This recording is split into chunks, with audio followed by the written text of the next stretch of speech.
I'll be going into my next topic, that is emergencies in neuro-ophthalmology.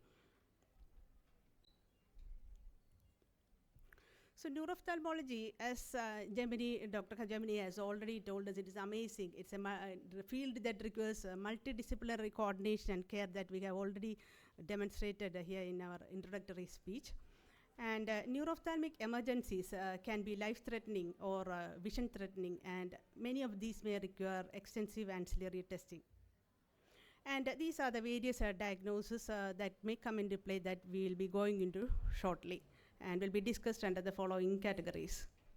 And in history, take a history regarding the pattern of visual loss and examination regarding the visual acuity, color vision, the fields, the pupillary reactions, and the fundus examination. And the pattern of vision loss or field defect will give us an idea about how to localize the area of the lesion. And the anterior ophthalmic and fundus examinations will identify the most common ophthalmic causes of vision loss, such as in disc edema or optic atrophy or any other cause. And examine the pupils closely for any anisocoria, relative afferent pupillary defect, and look for other associated signs and symptoms, such as proptosis, ocular motility abnormalities, sympathetic pathway dysfunction, focal neurological deficits. And these are some of the causes of acute vision loss that we'll be coming into now. The first among these, giant cell arteritis causes arteritic anti-ischemic optic neuropathy with unilateral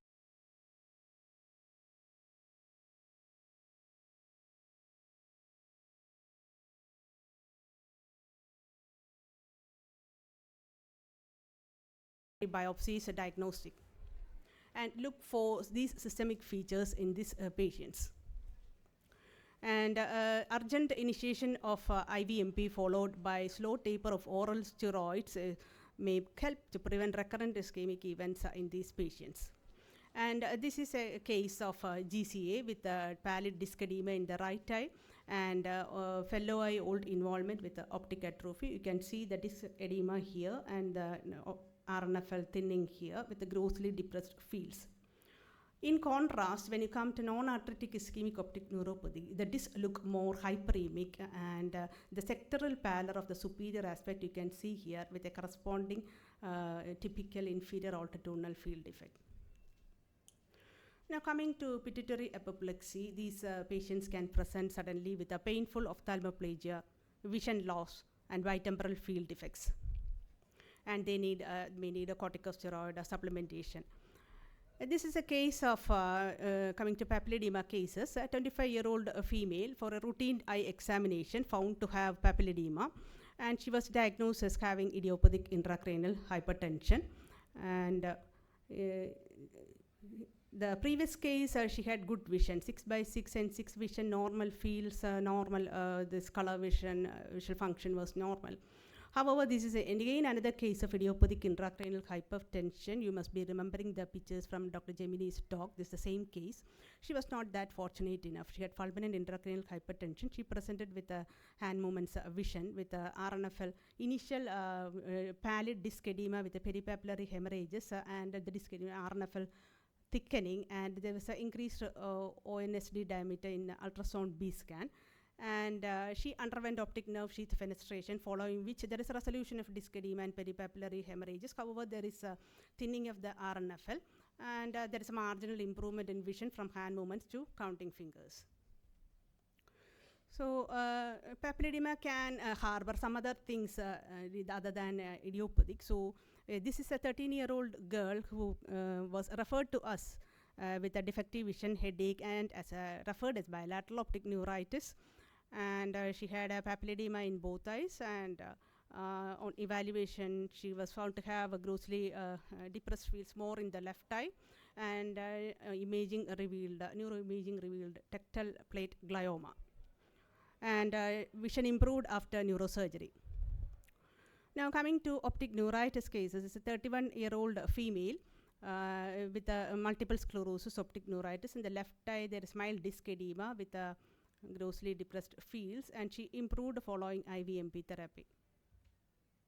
This is another 42-year-old male patient with right eye defective vision and found to have papillitis, and there is a central cecal scotoma with abnormal pattern VP, and he also improved after IVMP treatment.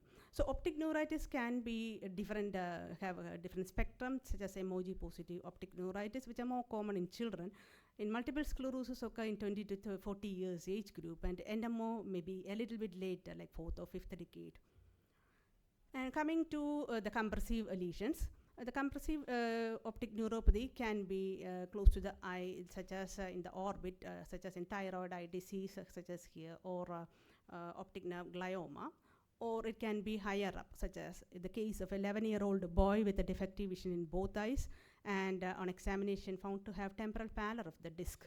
And there is a field defect with the left grossly depressed, right is showing a temporal pattern, and the RNFL is also thinned out, and he was diagnosed as having craniopharyngioma, and the fields improved after neurosurgery.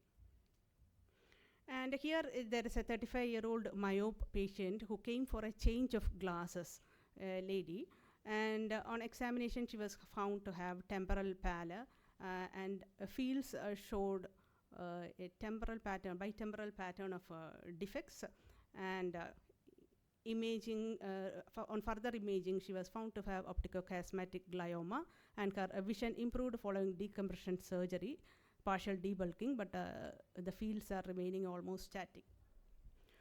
Coming to some other completions, toxic optic neuropathies like methanol poisoning. Here, the vision loss is believed to result from interruption of mitochondrial function in the retronamellar optic nerve. And in ethambutol optic neuropathy, the optic nerve appears normal initially with a normal RNFL, and with subsequently there is thinning, temporal pallor and temporal thinning of RNFL. Another situation is traumatic optic neuropathy, which can be either direct or indirect trauma, and patient can present with a vision loss and RAPD, and these may require IVMP treatment. One other category is transient monocular vision loss. This can be either due to thromboembolism, hypoperfusion, or angiospasm affecting the occipital lobe or the visual pathway. And in these patients, look closely for fundus findings such as an embolic branch retinal artery occlusion or a central retinal artery occlusion. In occipital stroke patients, when we examine, they complain of defective vision, but the fundus ocular motility and pupillary reactions are normal, and the fields show homonymous hemianopia defects. These patients require urgent referral to a stroke specialist. There is a vision, regarding vision, now coming to diplopia, that is ocular motility abnormalities, which can either be due to cranial nerve 3-4-6 palsies. You can have horizontal gaze palsy, internuclear ophthalmoplegia, or skew deviation, and look for the probable location of pathology as listed below. And orbital apex, you can have rare conditions such as rhino-orbital cerebral mucormycosis.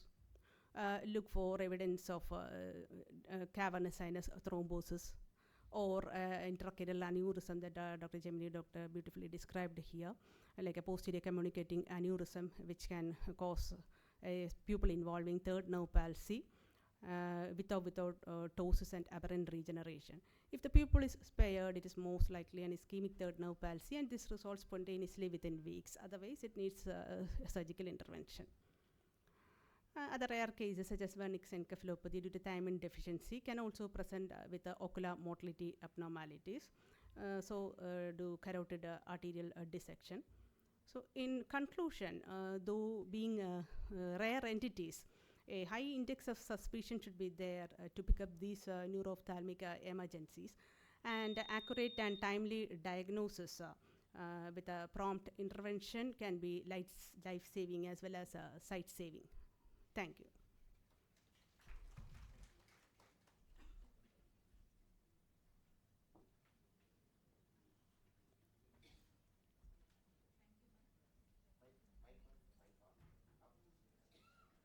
Thank you, ma'am. That was an amazing talk about the emergencies in neuro-ophthalmology. Almost all conditions, common conditions and rare conditions, ma'am all described, and how to manage. And usually we think that ophthalmology is only dealing with the vision threatening conditions, and when it comes to neuro-ophthalmology, rather than vision, mostly it is life threatening conditions. You have to take means double care while dealing with all the conditions of neuro-ophthalmology. Thank you, ma'am.